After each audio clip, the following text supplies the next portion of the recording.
देशाचे पंतप्रधान माननीय नरेंद्र मोदीजी आणि भारत सरकारचे आभार मानतो की त्यांनी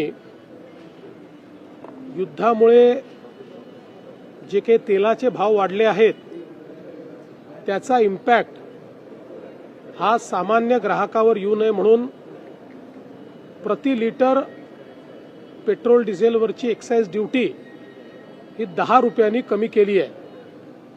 त्यामुळे कच्च्या तेलाच्या वाढलेल्या भावाचा इम्पॅक्ट हा आता ऑइल कंपनी सहन करणार आहेत आणि भारत सरकार सहन करणार आहे। त्यामुळे सामान्य ग्राहकाला अधिकच्या दरात पेट्रोल डिझेल घ्यावं लागणार नाही। मी याबद्दल भारत सरकारचे आणि प्रधानमंत्री मोदी यांचे आभार मानतो।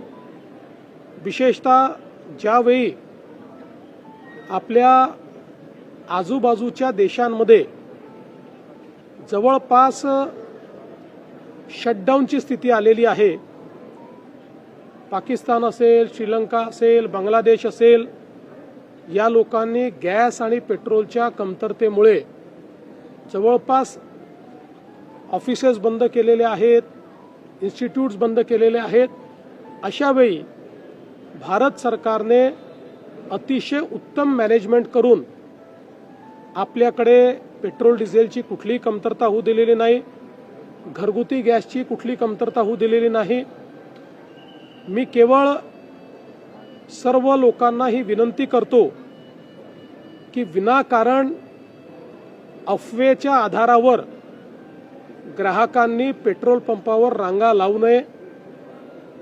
आपल्याकडे 1 महिन्याचा पेट्रोल डिझेलचा पूर्ण स्टॉक या ठिकाणी आहे, पण विनाकारण जर पेट्रोल जास्तीचं भरून घेतलं, रांगा लावल्या, तर त्यातनं सप्लाय आणि डिमांडवर ताण निर्माण होतो आणि कृत्रिम टंचाई निर्माण होते।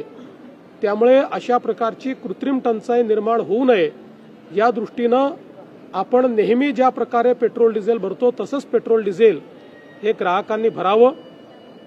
आपल्याला हे देखील मला सांगितलं पाहिजे की आता जी काही आपलं कमर्शियल गॅस सिलेंडर होतं त्याचा सप्लाय जो 20% गेला होता तो आता 40% करण्याचा निर्णय घेतलेला आहे आणि त्यानंतर तो 50% जातो आहे।